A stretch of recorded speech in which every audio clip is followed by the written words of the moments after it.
Bonjour à tous. Dans cette vidéo, nous allons vous présenter les différentes obligations souveraines françaises. Elles sont appelées valeurs du trésor. Les obligations sont généralement distinguées à partir de leur type de rémunération. Taux fixe, taux variable et révisable, rémunération dépendant d'un autre élément. Les taux du marché obligataire sont les taux de rendement des obligations à taux fixe appréciés soit sur le marché primaire, soit sur le marché secondaire. Les taux pratiqués dépendent de la qualité de l'emprunteur appréciée par les agences de notation. Les obligations sont cotées en pourcentage de variation par rapport au nominal. Le cours du capital est affiché sur une ligne et l'intérêt dû sur une autre ligne. L'essentiel du marché obligataire de Paris concerne la dette de l'État. Elle a été rationalisée par la création de 3 catégories de titres standardisés, les valeurs du trésor, les OAT, marché obligataire, les BTAN et les BTF, marché des créances négociables. Les OAT sont le support de l'endettement à long terme de l'État. Leur maturité est comprise entre 7 et 50 ans. La plupart sont à taux fixe et remboursables in fine. Le Trésor émet aussi des obligations à taux variable, OAT TEC 10, et des obligations indexées sur l'inflation, OATI. Les OAT sont émises par adjudication le premier jeudi de chaque mois. L'État adjuge à cette occasion une ligne à taux fixe d'échéance 10 ans, et si les conditions de marché s'y prêtent, d'autres lignes d'OAT à taux fixe ou à taux variable. Sur cet écran, nous observons la fiche descriptive d'une OAT sur Bloomberg. C'est une obligation émise par l'État français, ayant pour taux 4% et arrivée en maturité le 25 avril 2013. Le montant en circulation est d'environ 20 milliards d'euros et le montant nominal est de 1 euro. Les bons du Trésor à intérêt annuel représentent l'endettement à moyen terme de l'État. Leur maturité à l'émission est de 2 ou 5 ans. Ils sont émis par adjudication le troisième jeudi de chaque mois dans le cadre d'un calendrier semestriel publié à l'avance. L'agence peut également adjuger d'anciennes lignes d'OAT ayant une maturité résiduelle comparable à celle d'un BTAN.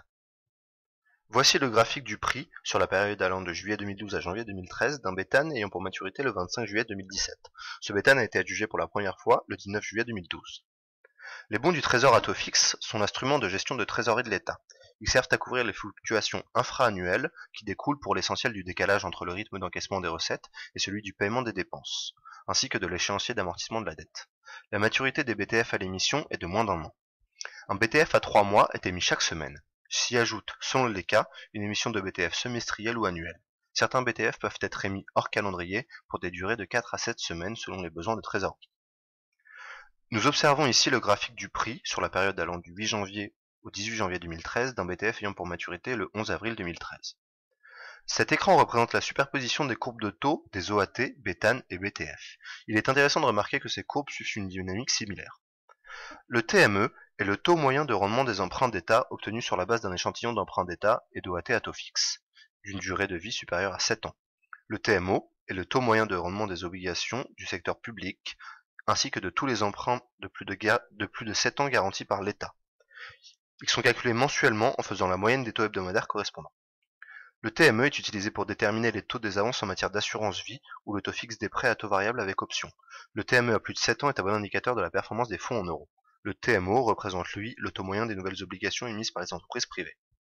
Sur cet écran sont représentées les courbes de tendance de l'indice TME et de l'indice TMO. Ces deux indices suivent des mouvements relativement similaires, à l'exception de la période allant de juin à août. En effet, on peut remarquer sur le graphique au bas de l'écran l'importance du spread entre les deux indices sur cette période. Le TEC 10 est un indice quotidien des rendements des emprunts d'État à long terme correspondant au taux de rendement actuariel d'une obligation du Trésor fictive dont la durée serait de 10 ans. Il est calculé chaque jour à partir des cotations des deux OAT encadrant la durée de 10 ans. Celles-ci sont données par les spécialistes en valeur du Trésor. Une interpolation linéaire est effectuée pour obtenir le 10 ans. L'indice TEC 10 sert de benchmark pour les taux variables et devrait à terme remplacer l'indice TME. Il est intéressant de comparer sur un même graphique l'évolution de l'indice TEC 10 avec l'Euribor 3 mois. Les taux courts sont plus bas que les taux longs. Cependant, à partir de l'été 2007, début de la crise, la tendance s'est inversée. Ce phénomène a toujours précédé des périodes de récession économique. Le retour à la normale s'est fait, et l'on constate aujourd'hui que les taux courts sont repassés sous le niveau des taux longs. Une obligation démembrable est un titre dont les flux d'intérêt et de remboursement peuvent être négociés individuellement. Le démembrement est une opération réalisée sur le marché secondaire, en fonction des demandes et des cotations de marché. Il consiste à acquérir des obligations à taux fixe, puis à revendre individuellement chacun des flux de principal ou d'intérêt du titre. Le remembrement est l'opération inverse, seul le remembrement des titres identiques à l'obligation initiale étant autorisé. Les flux démembrés sont de véritables titres zéro coupon, étant émis à prix inférieur à leur valeur faciale, qui sera payée à l'échéance du contrat. Leur rémunération est exclusivement composée de la plus-value que réalise l'acquéreur s'il garde le titre jusqu'à son échéance. Un grand nombre d'investisseurs est à la recherche d'obligations zéro coupon, soit pour investir sur une date précise, soit pour bénéficier de la forte sensibilité des prix des zéro coupons. Les strips constituent pour le marché un véritable instrument d'investissement. Toutefois, le marché des strips reste souvent peu liquide, les investisseurs ayant acquis des zéro coupons pour couvrir un engagement spécifique conservent en principe ces titres jusqu'à leur échéance.